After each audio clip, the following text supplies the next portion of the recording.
Live na ba ako? Am I on live? Am I live? I think I am. It's just that siguro my my internet is not working properly today. Hi! Magandang hapon ay gabi sa inyong lahat. My name is Ate Jo and welcome to our hashtag ANWR Breathing Space. So as you can see, hindi ako nakapagpalit ng background. Hindi ako nakapagpalit ng background. I just went out with my friends. Um, Mamaya, papakita ko sa inyo kung sino yung mga kaibigan ko. They are actually here. But, yeah, nasa baba sila. Pero, sabi ko nga sa inyo, gagawin natin tong live stream na to every night, alas 8, kung hindi kaya ng alas 8. Basta alas 8, lilitaw ako sa FYP nyo. Na kahit ayaw nyo, lilitaw tayo sa FYP nyo. So, again, welcome back sa ating hashtag ANWR Breathing Space. So, again, this is your safe space. And let's talk about God's love tonight. So, magandang gabi. Kumusta kayo? How's your soul? How's your heart? Um, how's everything sa buhay mo? From a scale of 1 to 5, 5 being okay na okay ka to 1 being parang hindi ako okay ngayong gabi. Comment section nyo na yan. Sorry sa gulo ng itsura ko ngayon. Kakagaling ko lang sa labas kasama yung aking mga kaibigan. Ayan, so, ayun. Hi, Ate Shatsi! Nandito ang aking isa sa paboritong human being sa Ate Shatsi. Magandang gabi sa'yo, Ate Shatsi. Hi, Trisha. Magandang gabi din sa'yo. Sabi niya, hayo po. Hayo din sa'yo, Trisha. Magandang gabi. And tonight, I promise, bibilisan lang natin ang ating maikling devotion ngayong gabi. And because I have visitors sa baba. And at the same time, medyo late din naman ako nag-start. So, um, I don't want to papasok yata sila sa kwarto. Sige, naka-live stream ako. Sali kayo. Ayan po ang aking mga kaibigan. Oo, naka-live stream ako. Pasok kayo. Sige, pakita niyo yung mga itsura niyo. Dito. Kumakayoko ka naman. Kita-kita naman din kayo. Pasok ko. Ayan. May naka-live stream ako. Okay. So, ayan. Ayan ang mga kaibigan ko. Nakikita kayo ng 8 billion people. Joke lang. So, ayun nga, as I've said, this is a really quick um, live stream lang. Ingat ka sa machine na yan dahil sa machine na yan na oo, naputol to. Ala, ikurento. Mamaya ko nilang ikukwento sa inyo dahil ngayon mag-live stream muna tayo.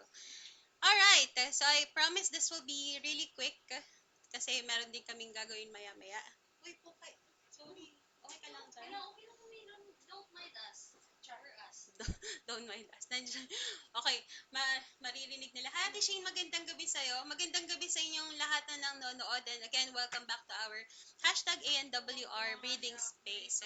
So, um, sa ating devotion for tonight, ito yung ating gagamitin na devotion book which is the Roots Before Roses. Nakikita nyo ba? Roots Before Roses. This is our May devotion. And day 2 na tayo, May 2 of our devotion for this month. So, isi-share ko na lang din um, yung mismong page na gagamitin natin for tonight. So, sana nakikita nyo siya sa live stream natin. I think nakikita nyo naman. Alright, so day 2 is Bloom Anyway. Tama pa? Teka lang. So again, Roots Before Roses, kung sa mga nagtatanong, sa mga nag-message, kung saan ko kinuha yung ating devotion or ginagamit na devotion every night, ito siya. So, Roots Before Roses. And tonight, ang ating topic for May 2 is Bloom Anyway. So, let me just open that for you. Asan ba yun? Actually, itong book na to reject to eh. Kasi baliktad yung pagkakagawa. So, di ba ito yung front? Ito yung front. Pero yung day 1 niya nasa likod. Andito. Alright. Bloom Anyway. So, ito yung ating topic for tonight. To you who who wanted to grow roses. Yan. I'll zoom it in para makita nyo lahat yung ating topic for tonight. So, here it is. Okay, so bloom anyway. Let me just read the verse for tonight. The righteous will flourish like a palm tree planted in the house of the Lord. So yan ang ating verse for tonight. This is from Psalms 92 verses 12 to 13. The righteous will flourish like a palm tree. Wait lang, nalaglag yung aking libro. Planted in the house of the Lord. So before we start, welcome po sa lahat ng nanonood. Parang biglang dumami yung nanonood sa akin. Nakita lang yung palda ni Mami She. Alright, let's all pray.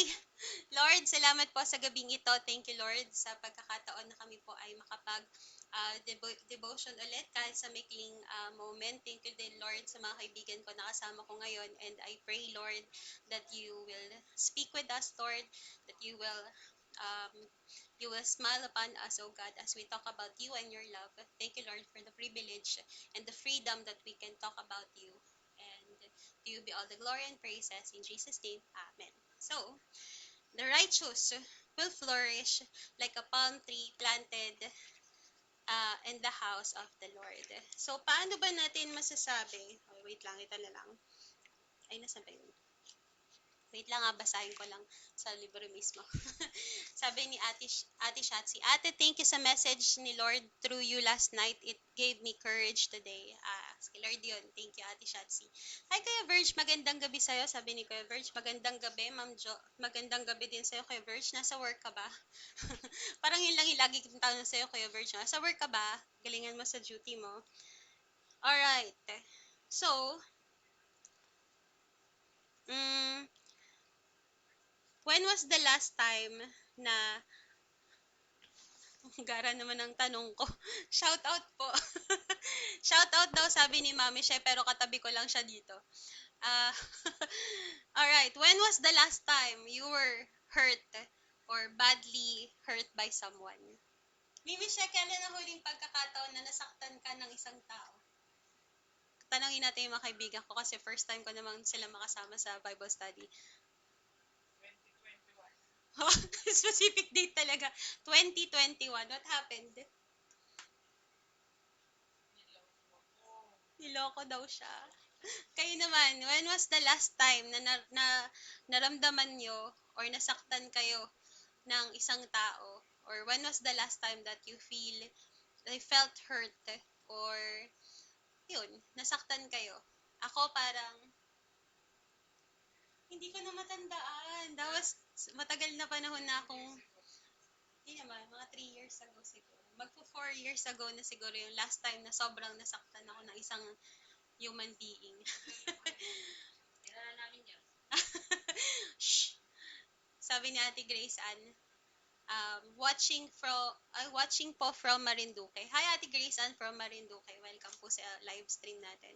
Sabi ni Ate Shane, just now, joke. Ala, nangyari si Ate Shane, okay, kailangan ba? So, when was the last time kayo when was the last time na nasaktan kayo ng isang tao and you had a hard time forgiving or had a hard time um, adjusting your life, had a hard time forgiving that person or those people na nakasakit sa inyo. Sabi natin, Shane, siya naman, May 2022. Oh, malapit ka na mag-anniversary, Ate Shane. Congratulations, happy anniversary. Ako, hindi ko maalala, pero I think that was magpo 4 years ago na. January naman ako, pero hindi ko maalala kung anong taon. Basta ganun. It was so, na medyo naalala ko lang siya na hindi ako, oo, kasi si Mami siya yun, tinatawagan ko pa ito para iiyak lang ako. Yun. Pero, doon sa process na yun, nakita ko naman na kumilos si Lord sa akin. Sadya lang talagang masakit yung mga moment na yun. Kayo, kailan yung last time na nasaktan kayo? Kasi yun yung ating pag-uusapan ngayon sa loob ng 20 minutes. A flower, sabi dito, a flower doesn't need a perfect garden to grow. Just the light and just the light of the sun and the courage to keep reaching. And sometimes you are that flower. Ano yun sabi mo, Mi? Hindi ka naman kita-kita lang yung paa mo. Okay. A flower doesn't need a perfect garden to grow. Just the light of the sun and the courage to keep reaching, and sometimes you are that flower. There is something powerful about blooming in the places where people least expect it. Kung kahapon, ang topic natin is blooming. Ano nga pala yung topic natin kahapon? Wait. Alam mo yung topic namin, bloom. Taong bloom. Nandito nga may mga kaibigan kong sikat sa TikTok. Mamaya papakilala ko sila sa inyo. Pag may time pa. Yesterday, our topic was rooted before rising. It's konting summary lang. Kahapon, pinag-usapan natin na baka minsan nagtatanong tayo kung nasa season na tayo. Minsan nakala natin we feel unappreciated, we feel unseen. Pero yun pala, maaring dun sa moment na yon or dun sa season na yon, kumikilos ang Lord sa'yo at sa buhay mo na it's God is allowing you to be rooted instead of pushing you to move forward. Kasi naman, bloom ka nga ng bloom, pero wala ka namang roots. Pagdating ng panahon, um, pagdating ng storm sa buhay mo, makakalimutan or mabilis ka namang matutumba. So that's our topic yesterday. You have to be rooted before you rise. And tonight, our topic is about blooming anyway. Dun sa pagkakataon na nahihirapan kang mag-let go, nahihirapan kang mag-move forward sa sakit na naranasan mo or nararanasan mo, the Lord is telling us today that you have to or you can still bloom anyway in that season. Sabi dito, hindi daw kailangan ng perfect garden ng isang halaman para mag-bloom. Ang kailangan lang niya is just enough sunlight and the courage to keep reaching. Sometimes, ikaw yun. Matagal na bang nag-change ang hair color si Ate Jo? Oo, hindi na ako red. Di na ako nagre-red hair. Nasa ano na ako, season na mamahalin ko na yung black hair ko. Actually, hindi siya black. Uh, ano ba to? Parang color brownish, ganun, dark brown. Alright. There's something powerful about blooming in the places where people least expect it. Nung panahon na, 'di ba, nung panahon na nahihirapan kang mag-let go ng galit or ng ng forgiveness. 'Di ba? Halimbawa, may nakasakit sa niloko ka. Niloko ka. Nung mga panahon na 'yon, nahihirapan kang mag-let go dun sa, maaring hindi dun sa galit, maaring dun sa memories nung taong nanakit sa'yo. Halimbawa, yung kaibigan mo, matagal na kayong magkaibigan, tapos naranasan mong i-betray niya, or halimbawa sa relationship, naranasan mong mag-cheat yung partner mo. Sometimes we're not angry about dun sa ginawa nila, but we're angry or ayaw lang nating i-let go yung memories kasama ng tao na yun. And what do we do if we can't let go of the hurt, of the anger, of the um, memories na kasama nung process na yun? Here is it. Here is the answer. Sabi dito, you may not be on a stage. Hindi naman nakikita ng lahat. Teka lang, meron pala ako dito sa sa PC. Bakit pa ako binaglilibro? You may not be on a stage. You may not be getting the recognition others are. Um, Nung panahon na baka nasasaktan ka or nahihirapan ka, maaaring wala namang nakakapansin sa'yo, wala nakakaalam. May kanya-kanya tayong battles na hindi alam ng marami.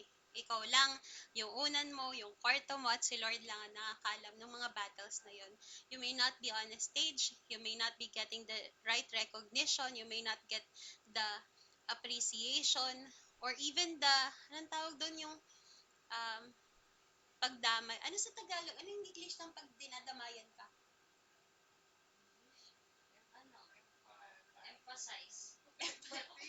Emphasize.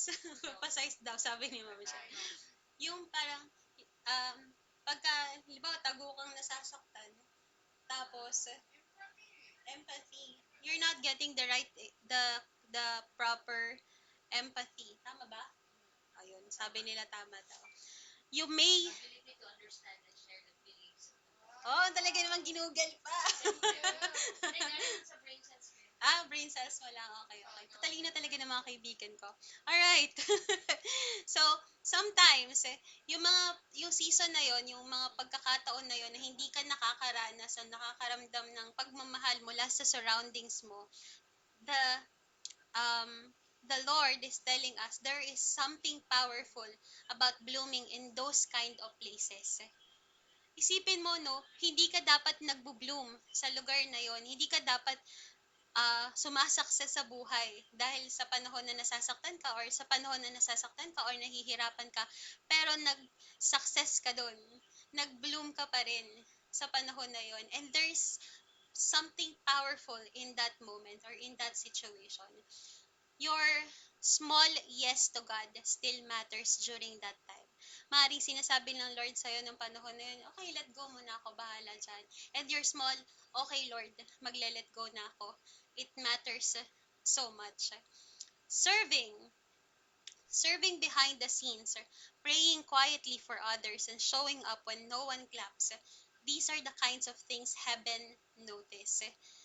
Palm trees flourish not because they were uh, not because of what not because of where they are, but because of who planted them. And you're planted in the house of the Lord, so bloom anyway. Bloom when you feel overlooked. Bloom when even when the soil is dry. Bloom in obedience because your life is rooted in someone internal.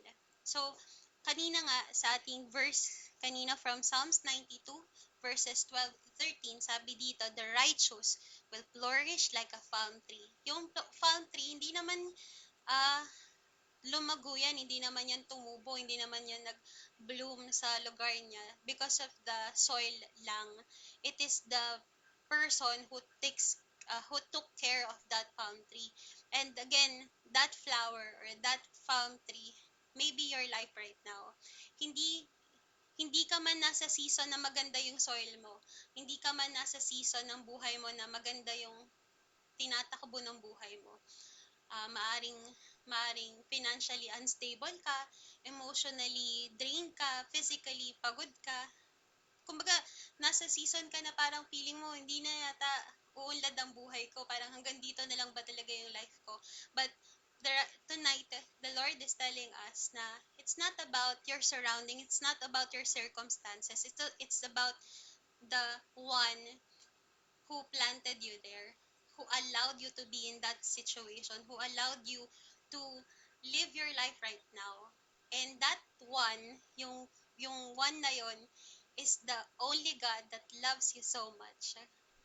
Kahapon nga, ni-remind ko kayo ng isa sa pinaka-paborito kong verse from the Bible, from Jeremiah, that the Lord has um, plans for you, plans to prosper you and never to harm you, plans to give you hope and a future. So, sino ba naman sa atin, di ba, yung ayaw ng good plans? Sino ba, sino ba sa inyo ang ayaw ng good plans, good future, mga planong hindi ka masasaktan? Di ba lahat tayo, we want that.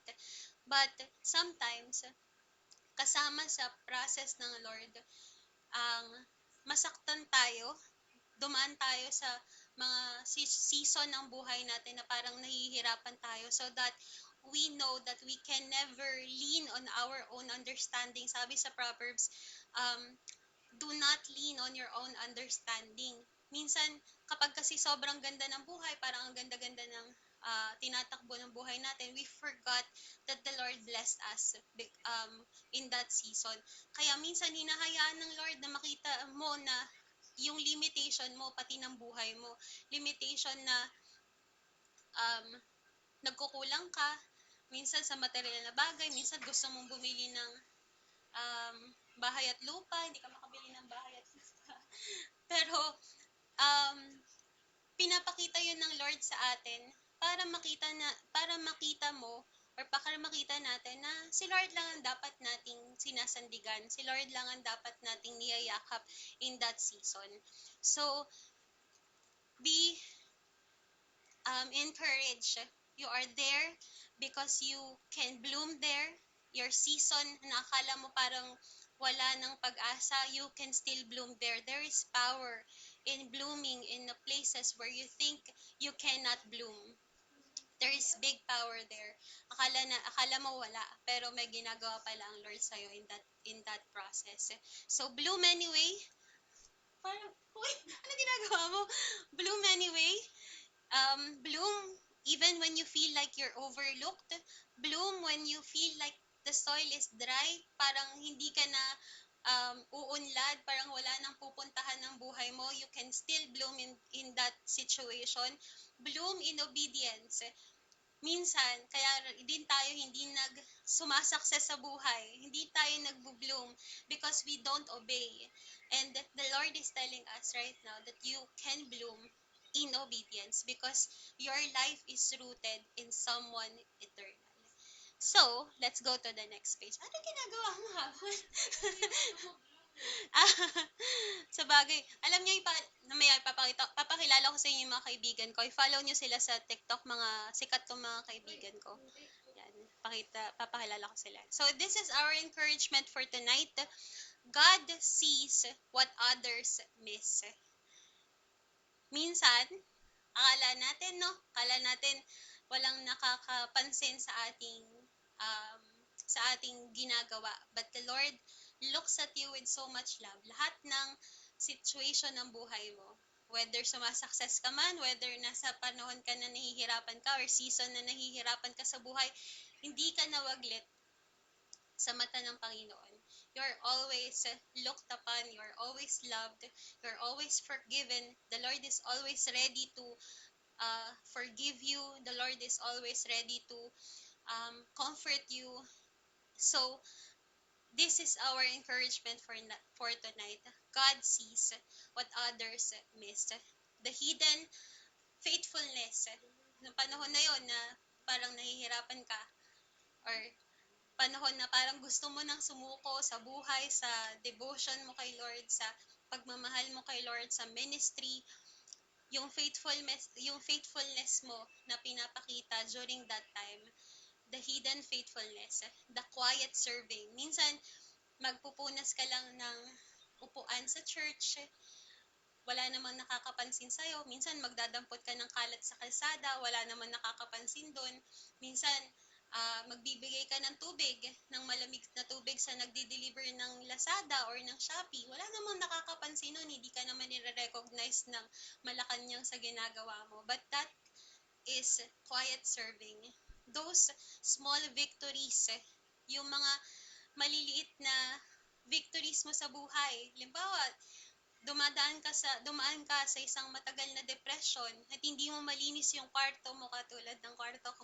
Hindi mo talaga malinis yung sarili mong gamit. Pero one day, nag-decide ka na hindi na to dapat ganito. And you decided to, tiklupin man lang yung damitan mo or tiklupin yung hinigaan mo. Hindi mo man nalinis yung buong kwarto, pero this time around, nakaya mo nang ligpitin yung tinutulugan mo. And that's already small victories. Na nag-decide ka, hindi na to yung pwedeng, hindi na to yung buhay na gusto ko. Small victories. God sees what others miss. Don't withhold your bloom just because no one is watching. Wag tayong masilaw sa appreciation ng ibang tao. Wag tayong masilaw palagi sa appreciation ng followers natin, ng mga taong laging nakatingin sa atin, bagkos mas lalo nating i-appreciate na sa lahat ng ginagawa natin, the Lord looks at us with so much love. He is, God is, and He is watching, and I want to tell you right now that He is so proud of you. In your season of nahihirapan ka, you bloom anyway. Season na sumasakses ka sa buhay mo, bloom anyway. The Lord is proud of what you have done, what you're doing, and what you will become. So, be rooted in God's love. There are questions here to ponder. Di ko na lang din babasahin. I do hope na kung wala kayong kopya nito, you can screenshot this one para pati na din yung um, prayer para mamaya siguro bago kayo matulog, you can ano yung pag-iisipan nyo tong questions na to. Ano ba yan? Narinig yung boses ko. Questions to ponder and also the prayer time. So, kung kayo ngayon, nasa season kayo na parang, ano ba, parang akala mo hanggang dyan ka na lang, hanggang hindi ka na uunlad, or nandyan ka man sa season na parang umuunlad ka, pero nakakalimutan mo yung roots mo. I want to pray for you. I want to lead you in prayer. If you are in the season na parang, Lord, gusto ko mag-bloom dito kahit nahihirapan ako, kahit nasasaktan ako sa oras na to, kahit na nahihirapan ako magpatawad, I still want to bloom in you. I will still want to make sure that you are glorified in my life. So I want to pray for you. The Lord is telling you tonight na kaya yan. The Lord is very much willing na tulungan kang mag-bloom sa kinilalagyan mo ngayon. Ano mang season yan, masaya ka man, hindi ka man masaya, sumasukses ka man sa buhay mo o hindi, you're being promoted, na meron kang mga answered prayers, meron kang unanswered prayers, meron kang mga met expectations, meron kang unmet expectations sa buhay mo. The Lord is telling you tonight that He is ready to help you bloom anyway in whatever season you are right now.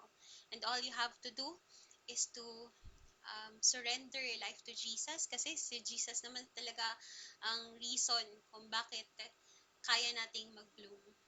Kayang-kaya nating mag-bloom kasi meron tayong Jesus sa puso natin. Alam mo, I can't uh, pinpoint this enough. Life without Jesus is meaningless. So, kahit kahit na maging milyonaryo ka pa, 'di ba marami naman tayong nababasang ganong kwento. Milyonaryo na pagdating nila sa top, parang empty yung buhay nila kasi wala silang Jesus. Meron namang mga um, nasa for uh, poor lifestyle, tapos inaano din nila si Lord na bakit ganun yung buhay nila kasi wala silang Jesus, hindi nila nakilala yung tunay uh, na source ng pag-ibig. And they can't bloom, hindi nila ma-experience yung flourish ng buhay kasi hindi nila na hindi nila na-experience or hindi nila kilala yung Diyos na kayang magpa-bloom sa kanila in every season of their life. So I want to pray for you. I want to make sure that I lead you in prayer, um, to help you open your hearts and life and mind sa kay Jesus. And if you want that, if you want to bloom in whatever season you are right now, let me lead the prayer for you. And also lead the prayer sa pagkatapos, para matapos yung ating maikling devotion for tonight. So let's all pray. Father God in heaven, thank you Lord sa gabing ito na ipinagkaloob mo. Salamat o Diyos sa natapos naming fellowship ng mga kaibigan ko kanina, and at the same time Lord sa aming pong maikling devotion ngayong gabi. We thank you Lord for the opportunity that we can come to you in freedom Lord, to praise you, to learn from you, um, to see your face Lord, to um, learn about your love, to learn how we need you, Lord, sa buhay namin. Panginoon, salamat, Lord, sa wisdom, sa knowledge, Panginoon, that we can bloom anyway, regardless of what season we are right now. And, Lord God, as we come into your holy presence, Lord, we open our hearts and our minds and our life to you, Jesus. We surrender our season. We surrender our circumstances at your feet. Ano man, Lord, ang aming pong dinadaanan ngayong problema, ano man, Lord, ang aming pong mga kahilingan sa iyo, mga prayer request namin, Panginoon, ano man, Lord, ang circumstances na nagpapabigat na aming kalooban ngayon, Lord, ay inilalapit namin ito sa iyo pong paanan, O Diyos, at nawa, Lord, ay ma, um, ma, maging magaan, Panginoon, ang amin pong buhay as we come into surrender, complete surrender in your presence, O God. We thank you, Lord. And at the same time, Lord, we ask for forgiveness, Lord. Ano man ang mga bagay na nakikita mo sa aming buhay na hindi kaaya-aya at karapat-dapat sa iyo pong kabanalan, Panginoon. We come into your presence. We ask for forgiveness, Lord. Ikaw naman ay Diyos na mapagpatawad. Ikaw ay Diyos na ma maintindihin. Ikaw ay Diyos na mapagmahal. So Lord, right now, we come as we are. We ask for forgiveness for any sin, Lord, na nagawa namin. Maliit man ito o malaki, nakikita man, nakatago man, Panginoon, naaalala man namin o hindi, anumang kasalanan ito, Diyos, inilalapit namin ito sa iyong paanan. And we claim your forgiveness in the mighty name of Jesus Christ, Lord. Salamat, Panginoon, sa redemption, sa kaligtasan na natanggap namin sa pamagitan ng anak mo na si Yeso Cristo na namatay sa krus, Panginoon, para sa aming mga kasalanan. And because of that, Lord, we are forgiven, we are free, we are saved, we have hope, Panginoon, na lahat ng circumstances, Panginoon, lahat to, it will fade away as we look upon you, Lord, as we look upon your grace, as we look upon your mercy and your love, Lord, circumstances will fade away, Lord, because you love us so much. Kung ang anak mo nga, Panginoon, ay ibinigay mo para sa amin, ano pa kaya, Lord, ang kapatawaran? Ano pa kaya, Lord, ang mga kailangan namin sa pang-araw-araw? Ano pa kaya, Lord, ang mga prayer, Lord, na maganda naman ang idudulot sa amin? Hindi mo ba ito ipagkakait, O Diyos? Or hindi mo ba ito ibibigay kung naibigay mo nga si Jesus sa amin? So we, in faith, Lord, in hope, and in so much love, Lord, we come into your presence as your daughter and son. We claim your blessing, Lord. We claim your forgiveness, Lord. Thank you so much. And we, um, and as we end our small devotion for tonight, may we have this peace, Panginoon, na na kayang isurpass yung understanding namin. May we have this faith, Panginoon, that whatever season, whatever circumstances that we are in right now, you will always be there for us. You will always be ready to come and rejoice with us, Lord. You will always be ready to bless us, O God, so we can always see your grace, your mercy, and your love sa aming mga buhay, Panginoon. We thank you so much. And again, Lord, we bring you back all the glory and praises. In Jesus' name we pray. Amen and amen. Amen! Alright. Teka, magbabasa lang ako ng comment section, tapos magkaroon lang ako ng konting announcement. Sabi ni Ate Shatsi, na i-share niya kanina, I was hurt by my mother when I was forced to marry. Naipon yung childhood trauma ko, and boom, bigla nilang sumabog lahat.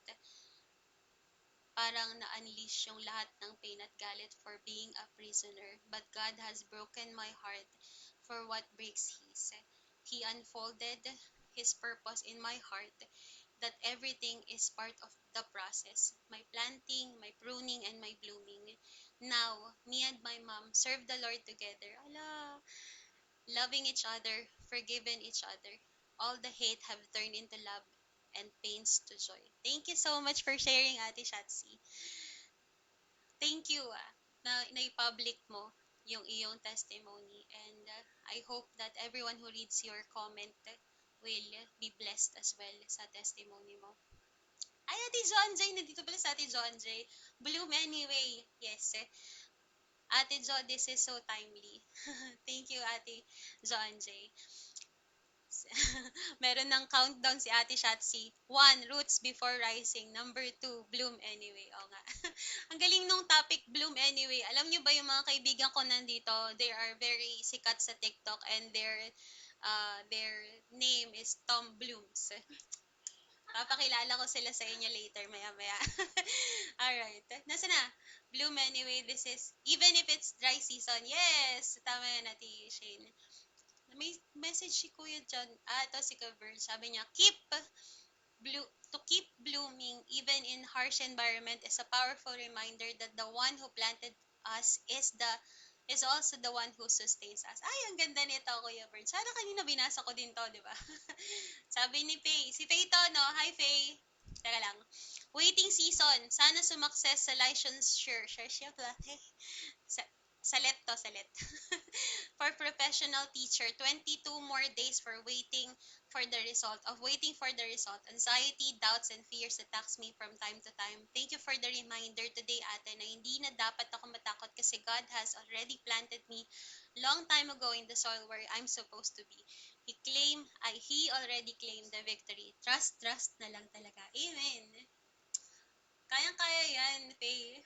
Let lang eh, sisiw. Sisiw.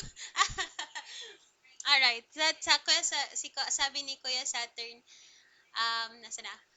Hi Kuya Saturn, nandito ka pala. Sabi niya, magandang gabi sa'yo Ate Jo at sa lahat ng taga-subaybay ng programang ito. Akala mo naman sikat na, sikat na programa.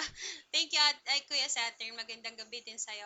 Sabi ni Ate John J, every night ulit, yes, every night tayo ulit na magkakaroon ng hashtag ANWR Breathing Space.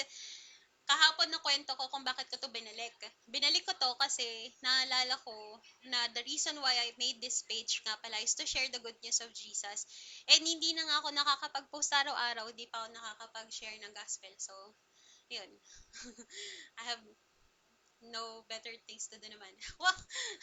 Sabi ni Ate Lady Nigel, thanks po at nakasabay po sa prayer. Thank you din Ate Lady Nigel. Magandang gabi din sa'yo. Anyway, uy, halika dito, ipapakilala ko kayo. Papakilala ko lang kayo. Magpakita ka lang sa mukha. Ay, tulog na si Mami siya. Ano, matanda lang. Papakilala ko sa inyo si Apple. Saan ka ba? Si Apple. Yan. Ito ba ako? Ito siya. Ito ka. Nakikita ka ba? Wait lang. I keep on blooming. Yan. Ma'am, hindi ko kayang ilagay yung kanyang TikTok account dito. Pero Okay lang yan, no? Ano? meron, no? Sige, i-edit na lang natin. Ito Wag, yung okay TikTok na. niya. Charan! I-edit na lang namin. So, si Apple nga pala ay isang bloom. Marami din akong follower ng Beanie, ang alam ko. Kaya marami din umorder sa kanyang merch. Yeah. Ayan, yay! Buti Napaka-inspiring ng message ni... Sus, no? Bola pa to. Hindi ako mambobola. We're listening lang. Bola pa to. Silently listening. Silently listening, kaya wala video ka ng video dyan. Mia, halika! Ay, tulog na si Mi. Amor, halika, magpakita ka. Ito din si Amor. Gusto ko din nilalang to. Halika dito, Amor. Tapos, papaalala ko din sa inyo si Tin. Si Tin ang pinakamaganda ay, hindi. Maganda rin si Rina, pero mas maganda rin naman to si Amor. Hello. Ay, hello. Ito ka. Ay, Yan. Si Amor. hello. Follow nyo din siya. Bloom din siya. Ano lang? Kay Apple lang. Oo, mga kaibigan ko pong malabini. Halika din. Ayaw din ni Tin. Si Mami siya naman nakatulog na. So yun mga kaibigan ko, so makikita nyo po sila. Pag kinasal ako, sila po yung mga kaibigan na makikita nyo. Yan. Anyway, wala na po akong gustong i-announce. This is available. The Roots. Yan tuloy, bloom ako ng bloom. Roots Before Roses. Itong book na to is available hard copy for 150 pesos and this is also available as digital copy for 100. You can still support our page by buying our merch or buying our commissioned artworks. Ano pa ba? Yun, sabi ko nga, kala ko si Chariste. Sino doon? Sino doon? Si Apple ba? Si Amor ba? Mga kaibigan, mga tropa ko po sila. Ano pa?